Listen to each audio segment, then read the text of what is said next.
Hello दोस्तों, मैं विवेक। आप सभी का मेरे चैनल सिविल हेल्प में बहुत बहुत स्वागत है।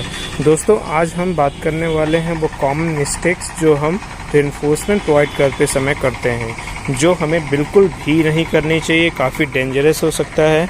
तो हम बात करेंगे कि वो कौन कौन सी आपकी जो गलतियां हैं जो हमें नहीं करनी चाहिए, चाहे वो बीम की हो या फिर रेनफोर्समेंट ऑफ स्लैब की हो। तो बात करेंगे दोस्तों, पहली गलती जो बहुत ही बड़ी मिस्टेक है, हम बात करेंगे कि जो हमारा ये, जैसे कि आप देख सकते हैं, ये बीम है, ये एक बीम आई है, ये एक बीम आई है, जंक्शन पॉइंट है।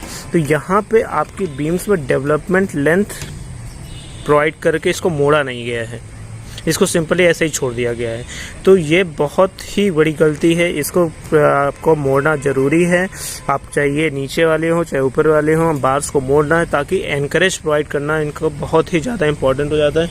जब आपका डेड लोड हो, आपका लाइव लोड हो या अर्थक्वेक लोड हो, उस समय जब आपका कभी ऐसी सिचुएशन क्रिएट होती है तो एनकरेज लेंथ बहुत हेल्प करता है। एनकरेज आपका जो होता है बहुत मदद करता है स्ट्रक्चर को स्टिफ रखने में और उसको प्रॉपर तरीके से स्ट्रेंथ प्रोवाइड करने में। तो ये आपकी बहुत बड़ी मिस्टेक है। यहाँ पे आपका जो आपका डेवलपमेंट प्रोवाइड करके मोड़ना बहुत ज़रूरी होता है।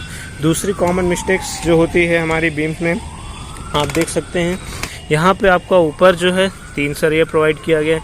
नीचे जब तक हमें पता है कि आपका ये नीचे आपका टेंशन ज़्यादा आता है तो नीचे बार ज़्यादा होनी चाहिए। इन्होंने क्या किया है, सिर्फ 2 ही बार प्रोवाइड की है, बल्कि ऊपर एक सपोर्ट की तौर पर प्रोवाइड कर दिया है। 2 ये छोटा है, फिर भी ये बहुत बड़ी गलती है, ऐसा नहीं करना चाहिए। नीचे एक प्रॉपर तरीके से इनको और एक्स्ट्रा बार प्रोवाइड करनी चाहिए, क्योंकि नीचे टेंशन ज़्यादा आता है तो उसकी वजह से। फिर बात करेंगे हम लोग स्टेरअप्स की। स्टेरअप्स में हम लोग क्या गलती करते हैं, दूसरा स्टेरअप्स में जो गलती करते हैं हम लोग ये है कि ये स्टेरअप्स प्रोवाइड करते समय जो स्पेसिंग होती है स्टेरअप्स के बीच में, वो एक यूनिफॉर्म स्पेसिंग आप लोग दे देते हैं।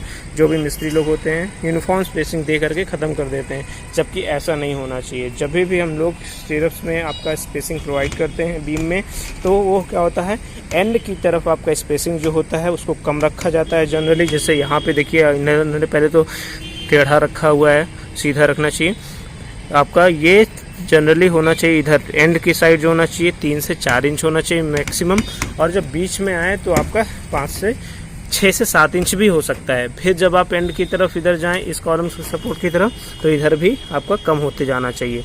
तो ये बहुत बड़ी मिस्टेक है, इसको हमें ध्यान में रखना चाहिए। यूनिफॉर्म स्पेसिंग है वो तो होना ही चाहिए, साथ ही आपका इधर 3 से 4 इंच का स्पेसिंग मैक्सिमम, उस एंड में भी 3 से 4 इंच का स्पेसिंग मैक्सिमम, बीच में आपका 5 से 6 इंच का स्पेसिंग हो सकता है। अगला पॉइंट जो है स्टीरअप्स के में जो हम गलतियां करते हैं वो है हुक्स में।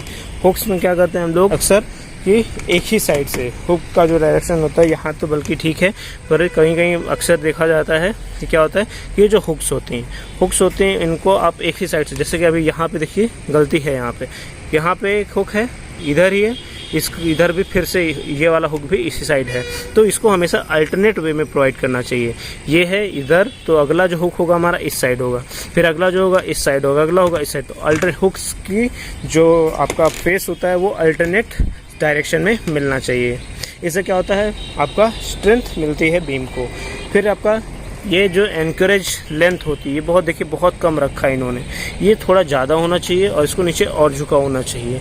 तो ये मिस्त्री लोग और जो आप बनाने वाले होते हैं ये जनरली अवॉइड कर देते हैं। ये बहुत ज़रूरी है, इस चीज़ को ध्यान में रखना। देखिए कि ये कितनी बड़ी मिस्टेक है, ऐसे इन्होंने बस ऐसे ही छोड़ दिया है, हुक का कोई मतलब ही नहीं है यहाँ पे। तो ये भी बहुत बड़ी मिस्टेक है, इसको नहीं करना चाहिए। एक और जो बीम को बांधते समय हम लोग कॉमन मिस्टेक करते हैं उसकी ओवरलैपिंग लेंथ को प्रोवाइड करने में। हम लोग हमेशा विशेष हमें इस चीज़ का ध्यान रखना चाहिए कि जब हम टॉप में उसका ओवरलैपिंग दें तो हमारा होना चाहिए, कितना होना चाहिए, L/2 पर। मतलब कि जितना टोटल सेक्शन है, जितना बड़ा सेक्शन है, वो टोटल सेक्शन का L/2 पे हमें ओवरलैपिंग प्रोवाइड करानी है। और जब डाउन या आपका बॉटम पे प्रोवाइड कराएंगे तो L/6 की ओवरलैपिंग प्रोवाइड करनी है। यहाँ पे आप देख सकते हैं थोड़ा अंतर है, और यहाँ पे आपका मिड सेक्शन पे नहीं है। तो ये भी बहुत बड़ी मिस्टेक है, इसको बहुत अच्छे तरीके से हमें ध्यान में रखना है। फिर आता है आपका कवर ब्लॉक वाली बात। कवर ब्लॉक बहुत ज़रूरी है। 30 से 35 mm के कवर ब्लॉक हमें प्रोवाइड कराने बीम में हर जगह। कहीं कहीं यहाँ पे कहीं कहीं उधर छूट गया है, कहीं कहीं लगा हुआ है, ऐसा नहीं होना चाहिए। प्रॉपर तरीके से हर जगह कवर ब्लॉक 30 से 35 mm का प्रोवाइड किया जाना चाहिए। इससे क्या होता है, आपका जो भी छपाई मतलब कि एक तरीके से आपका स्लैब नीचे तक जाता है, आपकी जो रेनफोर्समेंट होती है वो ढक जाती है, जंग लगने का खतरा कम हो जाता है, तो इससे काफ़ी मदद मिलती है। और फिर से मैं एक बार आपको बताना चाहूँगा, ये कम से कम 3 इंच का होना चाहिए। ये जो आपका स्टीरअप का हुक है वो कम से कम 3 इंच का होना चाहिए। वहाँ बहुत छोटा प्रोवाइड किया गया है, ये देखिए 3 इंच का कम से कम होना चाहिए, अल्टरनेट होना चाहिए, ऐसा बिल्कुल भी नहीं होना चाहिए। बहुत ब्लंडर बड़ा मिस्टेक है, ठीक है। तो ये सब चीज़ें हमें ध्यान में रखनी। यहाँ पे देखिए स्पेसिंग में क्या किया है इन्होंने, यहाँ पे आपकी स्पेसिंग कम है, यहाँ पे ज़्यादा है, तो ये भी बहुत बड़ी मिस्टेक है। स्पेसिंग बहुत अच्छे तरीके से प्रॉपर तरीके से स्पेसिंग बीम में होनी चाहिए। तो दोस्तों उम्मीद करता हूँ कि आपको मेरा ये वीडियो पसंद आया होगा, और पसंद आया तो लाइक करें, सब्सक्राइब करें और अपने दोस्तों के साथ शेयर करें। तब तक के लिए नमस्कार।